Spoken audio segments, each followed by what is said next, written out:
Untuk kalian semua yang belajar bersama Miss Riri, silakan like, comment, and subscribe. Pada pertemuan kali ini, kita akan membahas tentang kronologi dan periodisasi dalam sejarah. Kalian simak baik-baik ya. Apa yang dimaksud dengan kronologi dan periodisasi? Jadi, kronologi adalah urutan peristiwa berdasarkan waktu terjadinya, sedangkan periodisasi adalah pembabakan waktu dalam sejarah berdasarkan dimensi ruang, dimensi waktu, dan tema tertentu. Kemudian, tujuan dibuatnya kronologi adalah untuk menyusun peristiwa sejarah secara berurutan agar mudah dipahami dan untuk menghindari kerancuan dalam pembabakan waktu sejarah atau yang dikenal dengan istilah anakronisme. Kemudian, tujuan dibuatnya periodisasi adalah agar lebih mudah dalam memahami dan membahas peristiwa sejarah, menyederhanakan kisah sejarah, dan menjadi dasar dalam penyusunan cerita sejarah. Untuk lebih memahami tentang kronologi, perhatikan contoh kronologi berikut ini.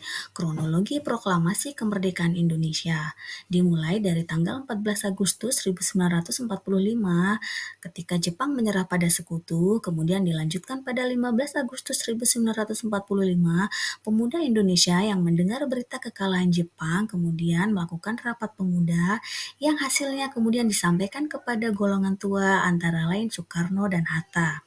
Nah, kemudian karena tidak ada kesepakatan antara golongan muda dan tua sehingga pada tanggal 16 Agustus 1945 terjadilah peristiwa Rengas Dengklok yang kemudian setelah peristiwa Rengas Dengklok dilanjutkan dengan perumusan teks proklamasi sehingga pada tanggal 17 Agustus 1945 terjadilah peristiwa pembacaan proklamasi kemerdekaan Indonesia. Kemudian, perhatikan contoh periodisasi berikut ini. Pembabakan periodisasi sejarah Indonesia adalah sebagai berikut. Yang pertama, zaman praaksara, yaitu zaman kehidupan nenek moyang kita di zaman praaksara. Yang kedua, yaitu zaman Hindu-Buddha, yaitu zaman di mana muncul dan berkembangnya kerajaan-kerajaan yang bercorak Hindu-Buddha di Nusantara. Yang ketiga adalah zaman Islam, yaitu zaman ketika muncul dan berkembangnya kerajaan-kerajaan yang bercorak Islam.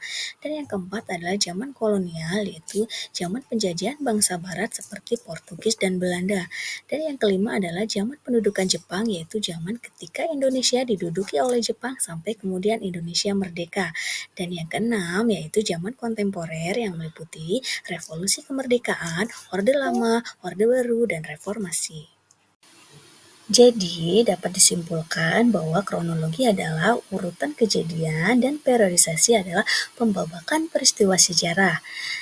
Kronologi dan periodisasi saling berkaitan dan sangat diperlukan dalam menyusun cerita sejarah agar ceritanya lebih mudah dipahami. Nah, demikianlah materi kronologi dan periodisasi. Semoga kalian bisa memahaminya ya dengan baik. Sampai jumpa.